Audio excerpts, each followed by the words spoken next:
হায়দার, উত্তরাঞ্চলে এবার শীতের তীব্রতা এখন কেমন দেখছেন আপনি? আর আবহাওয়া অফিস এ বিষয়ে কি বলছে জানাবেন আমাদেরকে। শীতের যেটা জানতে চাইছেন, আপনাকে ধন্যবাদ।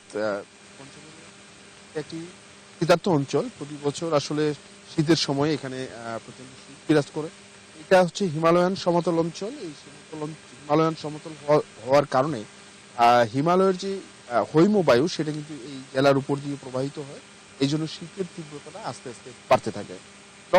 এবছর নভেম্বরে কিন্তু শুরুতে খুব একটা শীতের প্রকোপ ছিল না, কিন্তু দিন যত যাচ্ছে শীতের মাত্রাটা কিন্তু বাড়তেছে এবং ঠান্ডার পারদ কিন্তু নিচের দিকে নামছে। আবহাওয়া অফিস যেমনটা আমাদেরকে জানিয়েছেন যে এই মাসে কোনো শৈত্য প্রবাহের সম্ভাবনা নেই, কিন্তু সামনের ডিসেম্বরের দিকে কিন্তু কয়েকটি শৈত্য প্রবাহ আসবে এবং তখন কিন্তু শীতের তীব্রতাটা আরো বাড়বে।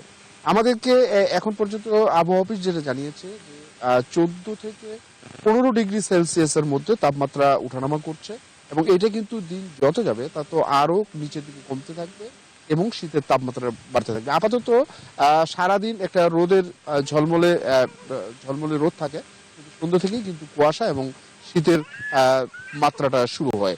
এই ছিল আমার কাছে সর্বশেষ। আমরা ফিরে যাচ্ছি স্টুডিওতে আপনার কাছে। সরকার হায়দার, আপনাকে ধন্যবাদ।